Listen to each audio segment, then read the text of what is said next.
All right, so it is Thursday, I think. Yeah, it's Thursday afternoon. And this is the week we're talking about PR and focusing on crisis management.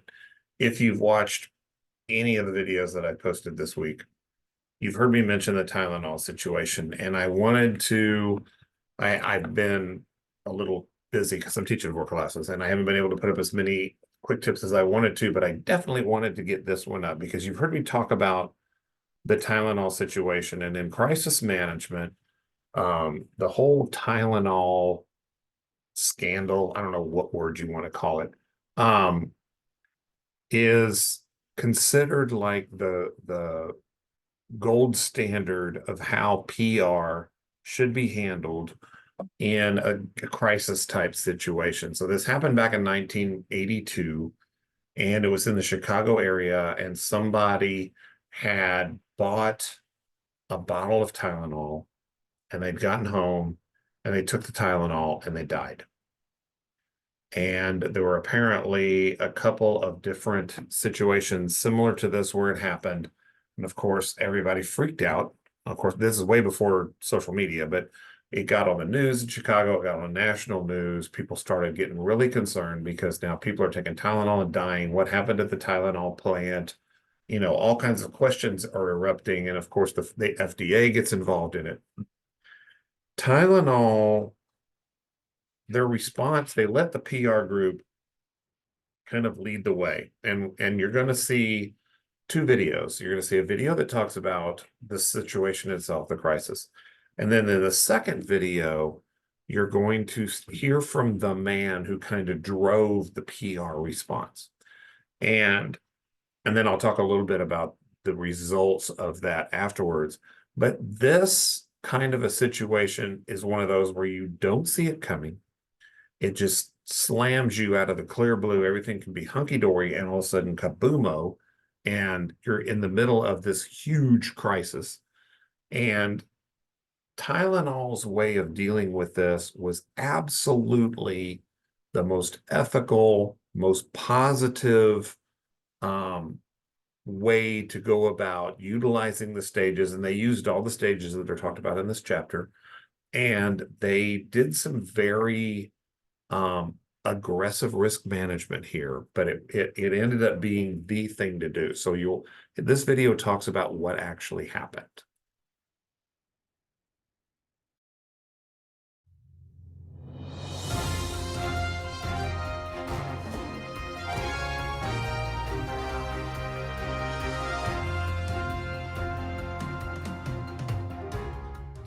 Years ago, the nation was gripped by fear. We don't know the extent of the contamination, so I think at this time it would be wise not to take extra strength Tylenol at all. It was the fall of 1982. During 3 days, 7 people died in the Chicago area from taking cyanide-laced Tylenol. This product may be contaminated with cyanide and should be destroyed. The drug's maker, Johnson & Johnson, pulled nearly 300,000 bottles from Chicago area stores. No one was ever charged with the deaths. The Tylenol murders were a turning point in history because not only did they cause a change in the way over-the-counter medicine was sold, but also in the federal law and in the way many businesses handled crisis management. The Tylenol murders were considered as an act of terrorism. 7 people died from the murders. Lethal amounts of cyanide were found in capsules of extra-strength Tylenol. This was no accident, and it was not a manufacturing error. It was murder. The FDA was thrown into the world of a homicide investigation. It is suspected that a killer bought or stole bottles of extra-strength Tylenol, laced them with cyanide, and then put them back on the shelves in the stores where they had previously bought them from. Once the amount of cyanide was found in the extra-strength Tylenol capsules, 3 people had already died. Within a matter of days, the FDA had collected and inspected more than 1 million capsules around the nation. Additional capsules were also discovered in a suburban Chicago drugstore by FDA investigators. 2 more bottles of tainted capsules were retrieved after police asked consumers to return any Tylenol bottles that they had previously purchased. In the immediate aftermath of the murders, 90% of Americans had heard about it. There were over 100,000 news stories published. which was statistically more than published about the assassination of Kennedy. Scientifically speaking, cyanide is a colorless toxin and is extremely poisonous. Lab reports confirmed that there was over 100 times more cyanide in the capsules than was needed to kill them. Before the crisis, Tylenol was the nation's #1 over-the-counter drug and was Johnson & Johnson's best-selling product. The company's handling of the crisis is considered by experts to be one of the best reactions in the history of public relations. It took very little time for the product to return to shelves. And from what I heard, the FBI as well said maybe you shouldn't recall this product when that came up as a discussion point, because this will look like some crazy person can bring a major corporation to its knees. So James Burke, who was then the CEO, in consultation with his top executives, did in fact withdraw Tylenol, and not only did they withdraw it from the shelves, they promoted the fact that they were withdrawing it. It was on all the news programs. But the point Burke made was their credo, which is a well-known document put forth by Robert Wood Johnson, who is the founder of J&J in the 40s, has 4 paragraphs. The first sentence of the first line of the first paragraph says we are responsible to the doctors, nurses, patients, mothers, fathers, others who use our product. And Burke's point was we were violating the first line of the credo.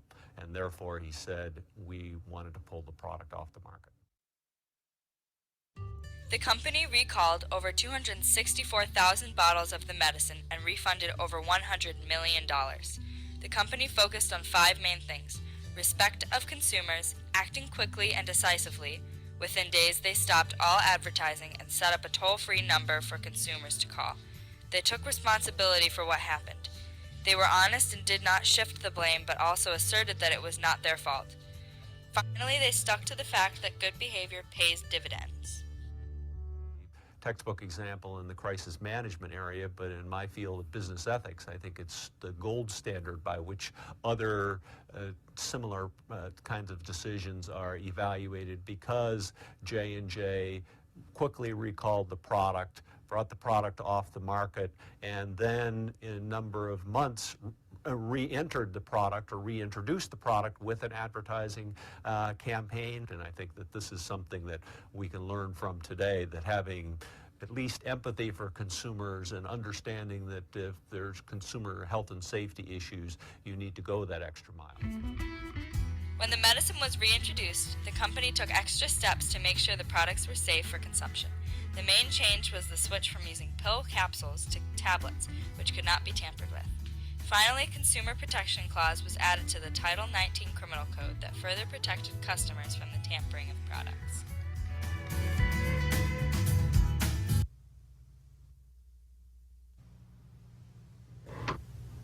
Mom, Kathy's sick. Come on. She has a fever. Please get the children's Tylenol. Not aspirin? Not anymore, because I found out children's Tylenol is the one more pediatricians give their own kids. To bring down your child's fever fast, trust Children's Tylenol. Fever's gone. I'm sure glad you found out what pediatricians do. Trust aspirin-free Children's Tylenol, the one more pediatricians give their own children.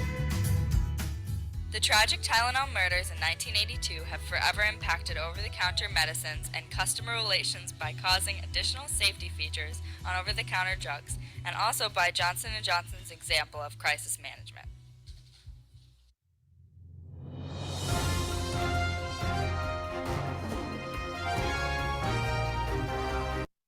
So what you saw there was, that was a pretty serious thing, right? And you saw in that very end there where they showed that map and you saw the red squares.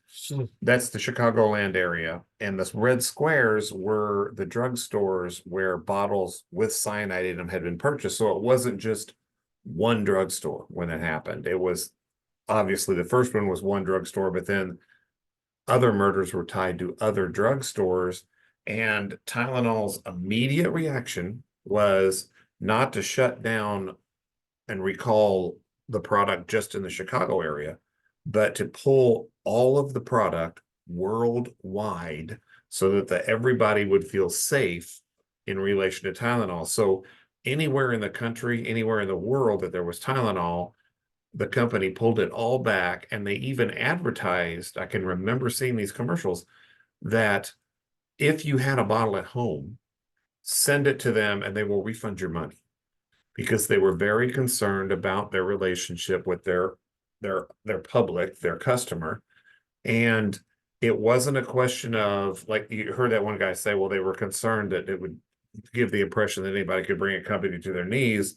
And the response from the chairman of Johnson & Johnson was, if we don't do this, we're not living to our creed, and we must stand behind what we say we do.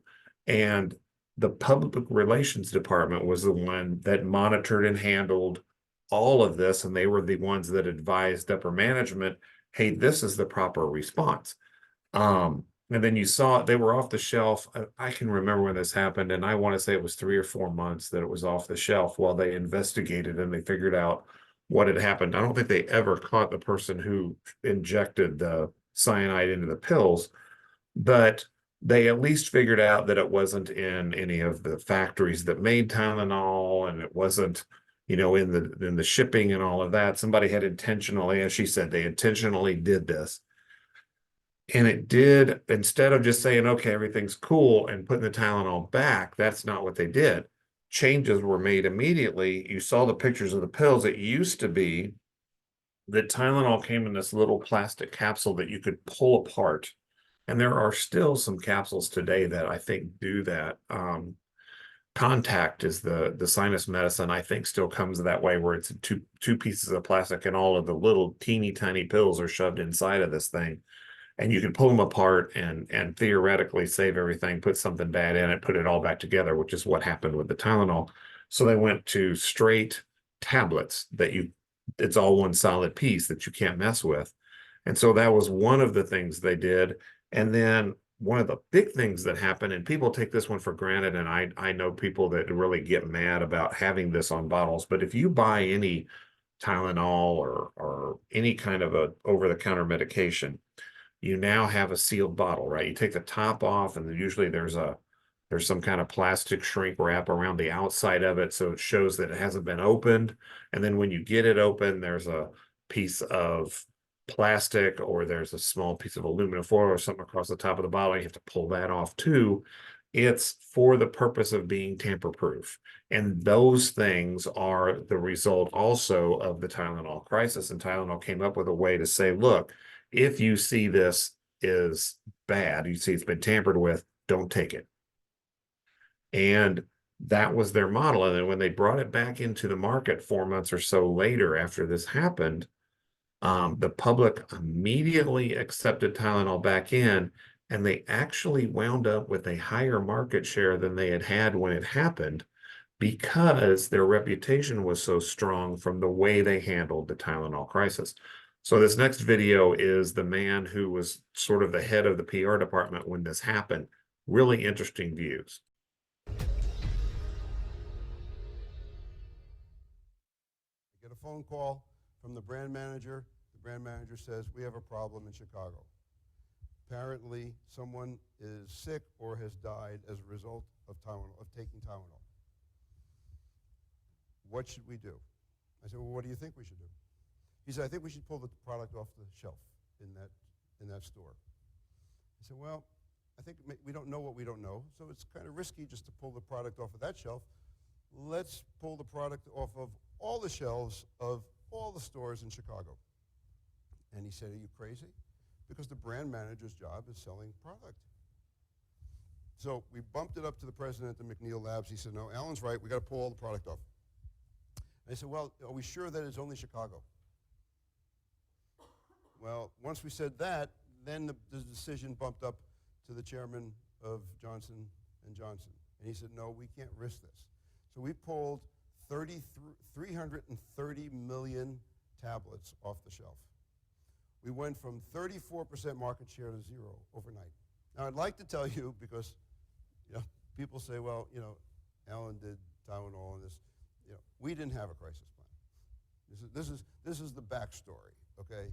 This is the real story. We didn't have a crisis plan. But quite frankly, we had something more valuable than a crisis plan. We had their credo. And the credo became our crisis plan. Just like your value statement can become your crisis plan. If you execute against your values, you're not going to make a mistake. We created a strategy literally over 36 hours that said our first responsibility is to those who use the products. So pulling the products off the shelf was an easy one. Next come employees, next come the communities in which our employees live, and our final responsibility is to stockholders. So we pulled all the Tylenol off the shelf simply because it was the right thing to do. The definition of integrity is doing what's right all the time. It's always the right time to do what's right. It is always the right time to do what's right. That was the basis of Tylenol. Our solution was twofold. One, the old Tylenol product, you could break the capsule in half. That's how they got contaminated. We had people dying from contamination. We didn't know who, but we know that people were dying from contamination. So the solution was, how do you create the trust with the marketplace? And the answer is, okay, so you make a capsule that you can't easily contaminate. But you can dip it in cyanide, and that'll do the trick too, right? So you got to make the packaging. The packaging became the metaphor for trust. The packaging became the metaphor for trust. We didn't focus on what we did with the tablet, which we created the caplet.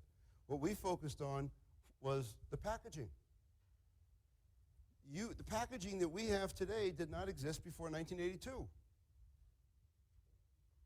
That's why there's plastic around the package. That's why there's a seal on it. That's why there's a seal around the top of the bottle. That's why there's aluminum across the top of the mouth of the bottle. All these were steps that said, we understand to re-earn your trust, we have to make sure that you believe this product is safe. You know it works. You had 35% of the share. You know it works. This is not about working. This is about safety. This will not happen again. And that's why what made Tylenol so successful and why it's the #1 case history in U.S. graduate schools of business about crisis is because of the responsibility the company had and the marketing strategy, which was not about the efficacy of the caplet. It was about talking about the packaging. And we went from 34 to 46% market share in 90 days. As soon as we reintroduced the new packaging, we went up to 46% market share. So it was not the efficacy of the product. People just believed that the safety of the product now was being protected.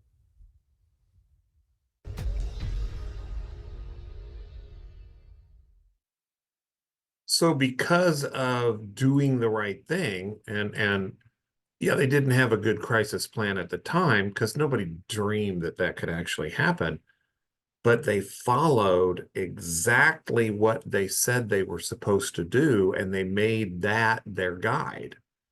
And you saw the result of it. They pull it off the shelves. It goes from 34 to 0. They wait a period of time. They put it back on the shelves. And because of the way they handled it, because of the way the brand management is presented to all of the publics, when it goes back out, the market share goes from 34 to 42%. They actually increased market share after this crisis because they did the right thing. So doing the right thing does pay. And I wanted to talk about a little bit about this and put this up there because while this was showing, I was sitting here thinking, it's been 42 years since this situation happened, and it is still considered the gold standard of how to handle a crisis situation. And there's been so many examples since then where that wasn't followed. For example, you've heard me mention the BP oil spill, and I can't remember what year that was. I want to say it was 2011. BP had an oil rig explode. There's a whole movie about it. And their response was not to follow the Tylenol example. They went into denial in some of the things that are shown in the book when you're looking at the phases and the options. There's a chart in there that shows you the options. They took the denial route and said, well, it's not our responsibility. We farm out the drilling to another company and they screwed up and blah, blah, blah. And they really looked bad, and they compounded stupid on top of stupid on top of stupid in their response, not following this crisis situation at all. They made themselves a role model of what not to do in a crisis situation.